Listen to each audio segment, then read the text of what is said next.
La princesse et la grenouille, 4e partie. Métamorphose princière. Le prince Navin l'ignorait sans doute, mais la Nouvelle-Orléans était une ville de magie. On y pratiquait toutes sortes de magie, bénéfiques ou maléfiques. Une mauvaise rencontre pouvait vite arriver, surtout pour un prince insouciant. En plus, les parents de Navin lui avaient coupé les vivres.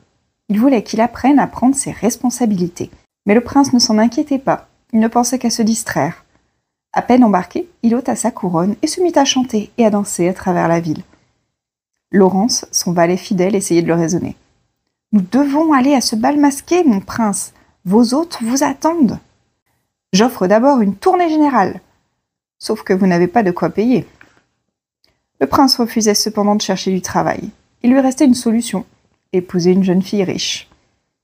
Mais se marier le priverait de sa liberté, et il n'en avait pas envie non plus. « Quelle excellente aubaine pour moi !» ricana alors un sinistre personnage en croisant le prince dans la rue.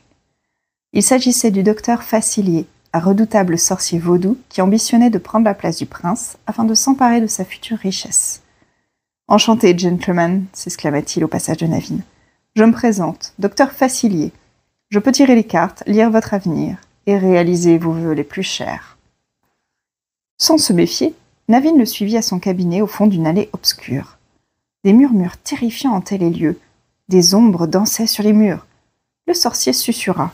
« Je peux résoudre vos problèmes d'argent. » Navin entendait là exactement ce qu'il souhaitait. Il était fasciné, hypnotisé. Facilier en profita. Il brandit un talisman vaudou, piqua le doigt du prince avec et remplit l'amulette de son sang.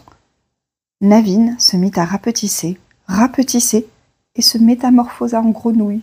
« Bienvenue au prince grenouille !» rugit de rire le cruel sorcier. Pauvre Navin, il était bien embarrassé à présent avec ses longues pattes vertes. C'est vrai, l'argent ne serait plus un problème pour lui désormais. Mais au bout du compte, cela ne le rassurait pas.